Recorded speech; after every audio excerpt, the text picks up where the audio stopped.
Today we're checking out the Adidas Nasty Lineman Cleats. So this is Adidas Lineman Cleat, and if you saw our short, we introed a little bit about this, but today we're gonna get a lot deeper in the review after we've done all of our testing, and I wanna let you know what I think about these cleats. And especially, we're gonna get a lot deeper into the details about what they stole from Under Armour. Now, aside from that, a couple things we're gonna talk about today are gonna be the fit, comfort, weight, breathability, traction, protection, overall support, color, styles, best positions.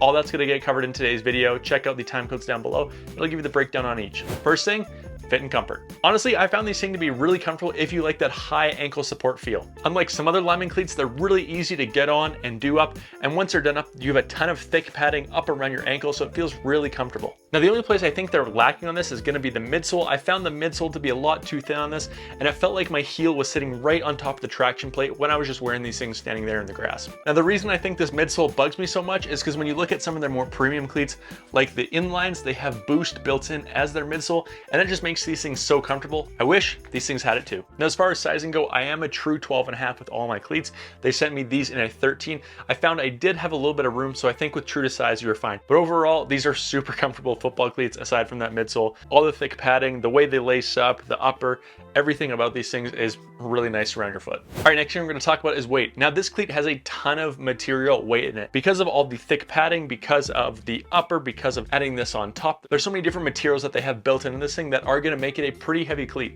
Now, these things weighed in at 18 ounces in my size 13, which is pretty standard for most other lineman cleats. So it's not out of the realm that a cleat is gonna weigh this much.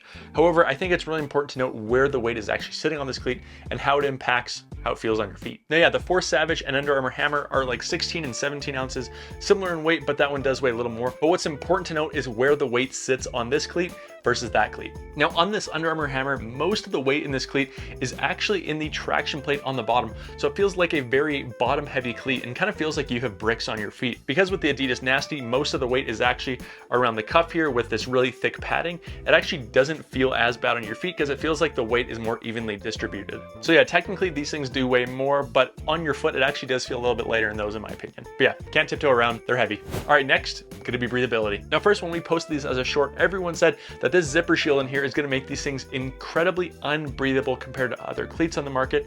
And I don't disagree with that, but also you gotta take it with a little grain of salt. I'll get into that now. So basically how these works is there's a zipper on the front of the cleats here that goes over all the laces, and basically you undo it, you fold the flaps down, and you do up the laces like a normal football cleat. Now, underneath this compression zipper is an entire football cleat. So you could rip off this compression material here and still have a full football cleat underneath. I think you'd still be fine with. Looking at the actual structure, it looks really similar to like the old Adidas Nasty cleats that were like a high top cleat. So basically just think of their old high top cleats, but they just added another layer of material over top and threw a zipper on there. Now, this serves two purposes, which was the exact same thing the Under Armour Pellet Protect was trying to do. So Under Armour Hammer came out with this. This is called their Pellet Protect. And it was basically this little shield that was supposed to go over top of your laces here and prevent pellets from going inside your laces here. However, I thought it was more effective as more of a shield for your laces to prevent you from getting stepped on and your laces getting torn from someone's foot stepping over top. And Adidas thought that was a pretty good idea too, and that's why they invented the zipper shield on here. Now, it works in the exact same way. Again, it's gonna help keep pellets out of your laces and prevent your laces from getting ripped.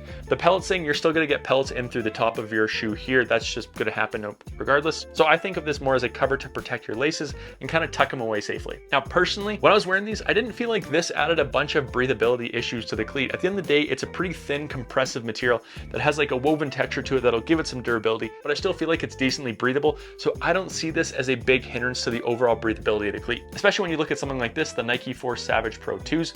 These things are basically 100% plastic on here. If you're gonna be worried about these with breathability, I don't even know what you wanna think about these. All right, next we're gonna be looking at protection. So yes, these do have like a TPU style upper to it that has this really cool kind of sparkly design to it that I think is a really nice touch. Now, as far as the overall protection goes, it's definitely not as thick as the Force Savages or maybe even the Hammers. So I don't think overall it's gonna give you that much protection. If someone steps on your foot, you are going to feel it. If you're getting these, it's definitely more for the high ankle support and the zipper shield than it is having like maximum amount of toe box protection. All right, next we're gonna look at traction. So this has the Adidas Razor Frame with Sprint Studs traction plate on the bottom. And I think honestly, this is my least favorite part of the cleat. And that's only because it feels kind of like an afterthought when they put so much time into the redesign of the whole upper on this to go with such an old traction plate like this one. Now, if you're not familiar with it, this is the exact same traction plate on their old Adidas Nasty 2Es that I have here, and I just don't think it's that good of a traction plate, especially for linemen. The reality is these studs are much too short for a lineman cleat, which need to be able to dig into the ground. I also don't like the shape of these, how they're more of a circular shape. I would prefer something more jagged like the Four Savages and the Hammers have. And one of the real reasons I also think this is an afterthought is because this same razor frame traction plate is available on their Adidas Scorch receiver cleats. The Scorch is their lower end cleat, and they've moved into a more premium traction plate on all of their other Adizero cleats, like this one here that you can see has more sharp and longer studs. But on their budget-friendly Adidas Scorch, they have the exact same razor traction plate. So on their premium lineman cleat, I do not love to see the same traction plate that they are giving to you on their budget receiver cleat. Just doesn't make a lot of sense to me. All right, next up, style. Honestly, these are dope. These are my favorite designed lineman cleats right now on the market. It has a really similar profile to the Jordan 1 with this kind of high top look that I think is really nice, and they did slim out the toe box a good amount so it doesn't look big and boxy. Another nice thing is the colorways are super bright in these, where other cleats like the Under Armour Hammer are basically just 4 different cleats that are all white with little accents of like blue, red, and black. These are true colorways that you can get to match your team, so they have them available in 4 colorways. You have them in white, black, blue, and this red. Now, I actually have the black version here, which I do think actually in person look a lot better. These are by far my favorite. The gold is so sick, but red just shows up better on camera, so I'm sticking with those. All right, next thing we're gonna talk about is price. And these things are 140 bucks, the same price as the Under Armour Hammers. And when you compare these two cleats at the exact same price, I just think this is a lot better option than these. They look a lot better. The redesign on the pellet protection style system is better. The traction plate is better. The way they distributed the weight is better. The colors are better. Everything about these is just one step above these.